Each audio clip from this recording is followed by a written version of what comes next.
Hello everyone. If you followed the finance minister's budget speech or read about the budget, you may have come across terms like fiscal deficit, perhaps even primary deficit or revenue deficit, or the finance minister may have talked about fiscal consolidation. What does this have to do with all of us? How does this impact us, and what is the government doing about fiscal consolidation? Before we discuss this in further detail, please like and share this video and consider subscribing to our channel. You will also find the full details of our extensive coverage on the budget in the description box. So while the main purpose of the budget making process is to ensure that government has sufficient money for its regular functioning, provide subsidies to the needy and deserving, and also has the ability to fund infrastructure development and other development schemes. The budget is prepared by the financial minister with assistance from various advisors, economists, bureaucrats, etc. The finance ministry prepares the estimates of revenue in consultation with the Central Board of Direct Taxes and the Central Board of Indirect Taxes. It is also assisted in this work by the Income Tax Department and the Central Excise and Custom Department. The budget making process usually starts in the third quarter of a financial year, and it is divided into 4 stages: estimates of expenditures and revenue, first estimate of deficit. The difference between the total revenue and total expenditure of the government is termed as fiscal deficit. It is an indication of the total borrowings needed by the government. So why is it important for us? If a government needs to borrow more from banks, the interest rates in the economy are likely to be higher. Also, large fiscal deficit will often bring very high inflation. So a responsible government should seek alignment between revenues and expenditures. However, often governments spend more than they earn and borrow. To some extent, this is fine and may also bring growth to the economies. As long as this brings growth and consequently higher taxes to the government, this deficit may be fine and borrowings of today can be serviced by increased revenues in subsequent years. Still, governments cannot borrow without limits. It is generally considered more prudent to borrow for creating infrastructure and other development projects than for its day-to-day expenses. Yet, in the past, governments have run up huge deficits, often by spending money in populist schemes which rarely create growth but may win them elections. Globally, many governments have spent far more than they should and reeling in huge debt burdens. Government debt as a percentage of GDP for major economies: United States of America 128%, United Kingdom 80.7%, Japan 237%, China 50.5%, India 69.6%, Germany 59.8%, and France 98.1%. India's government debt to GDP figures has risen sharply on account of fall in GDP in 2020 to 21. As per the current budget, this is likely to come to below 60%. Further, apart from small borrowings from multilateral institutions, all of the public debt in India is domestic debt. In some countries, we have seen huge fiscal deficits, which have brought runaway inflation, high interest rates, and huge debts. To prevent this irresponsible fiscal management, the Vajpayee government introduced the FRBM Act 2003.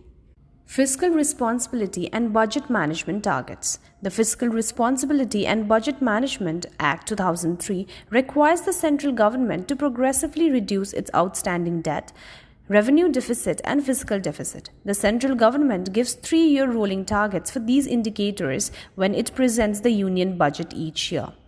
Fiscal deficit is an indicator of borrowings by the government for financing its expenditure.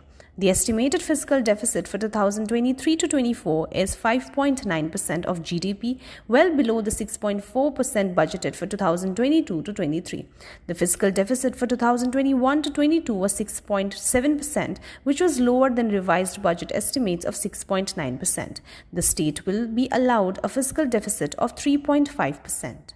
In the budget speech, the finance minister noted that the government aims to reduce the fiscal deficit to below 4.5% of GDP by 2025 to 26, while increasing capital spending to support growth. The lower fiscal deficit target for 2023 to 24 was anticipated as a result of less spending on subsidies as the government withdraws pandemic-related benefits.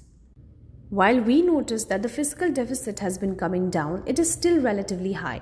The central government has planned gross and net borrowings through dated securities, G-section and T-bills of about rupees 15.43 lakh crore and rupees 12.31 lakh crore respectively.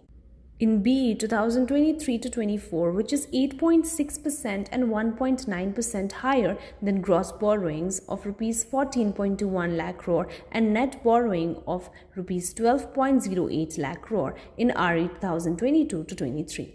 However, in terms of percentage of GDP, the gross and net borrowing is expected to go down to 5.1% and 4.1%. respectively in BE 2023-24 as compared to 5.2% and 4.4% respectively in RE 2022-23. While the government was on the path to reducing total fiscal deficit to 3% before COVID hit us, it had to increase expenditure by way of special subsidies, economic activity which subdued in financial year 2020-21 and GDP fell sharply. This resulted in a huge jump in the fiscal deficit numbers. It has been steadily coming down with smart GDP growth in the last 2 years. The government may also be able to keep its subsidy bill in check as a result of lower food and fertilizer subsidy bills, lower oil prices, cheaper fertilizers, softer food prices, and softer commodity prices. The government provided free food grain to almost 80 crore persons during the COVID. This will now be withdrawn. Fiscal Deficit Union Budget Estimates. The estimated fiscal deficit for 2023-24 is 5.9% of GDP. The Fiscal Deficit Budget estimates for 2023-24 is rupees 17,86,816 crores. The budget estimates for 2022-23 was rupees 16,61,196 crores. Fiscal deficit trends as percentage of GDP. 2013-14, 4.5%, 14-15, 4.1%, 15-16, 3.9%, 16-17, 3.5%, 17-18, 3.5%, 18-19, 3.4%, 19-20, 4.6%, 20-21, 9.2%, 21-22, 6.7%, 22-23, 6.4%, and 23-24, 5.9%. Outstanding liabilities is the accumulation of borrowings over the years. A higher debt implies that the government has a higher loan repayment obligation over the years. The central government's outstanding liabilities declined from 51% in 2012-13 to 48% in 2018-19.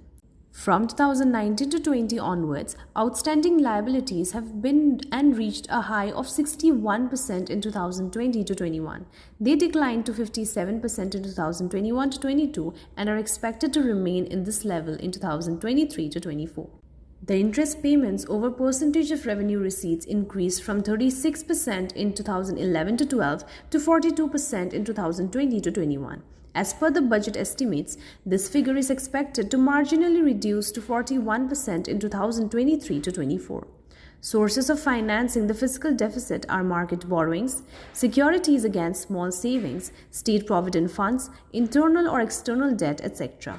To finance the fiscal deficit in 2023-24, net market borrowings from dated securities is estimated at 11.8 lakh crore. Revenue Deficit Union Budget Estimates. Revenue deficit is the excess of revenue expenditure over revenue receipts. Such a deficit implies the government's need to borrow funds to meet expenses which may not provide future returns. The revenue deficit in 2023-24 is targeted at 2.9% of GDP, which is lower than the revised estimate of 4.1% in 2022-23. The revenue deficit budget estimates for 2023-24 is rupees 8,69,855 crores. The budget estimates for 2022-23 was rupees 9,90,241 crores.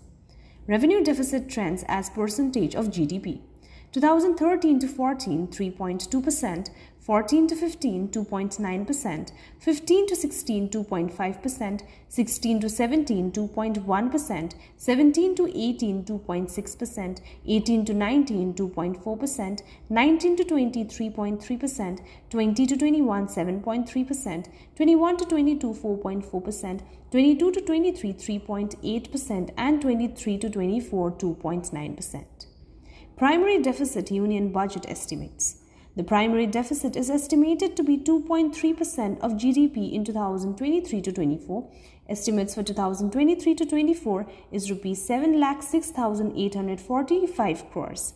The budget estimates for 2022-23 was at Rs 7,20,545 crores. Primary deficit trends as percentage of GDP.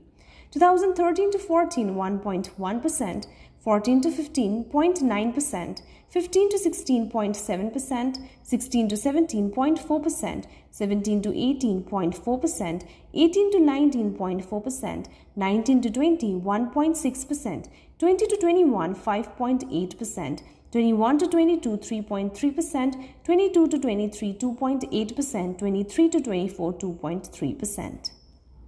In conclusion, the budget and fiscal management play a crucial role in determining the economic direction of a country like India. This is because the fiscal deficit is a key indicator of the country's financial health, and thus it becomes essential for policy makers to take measures to keep it under control. Even for a common man and for businesses, it has a bearing on the inflation rates and interest rates in the country. This is it for today's video. If you found this video insightful, please like and share this video and subscribe to India Business Insights for more such videos.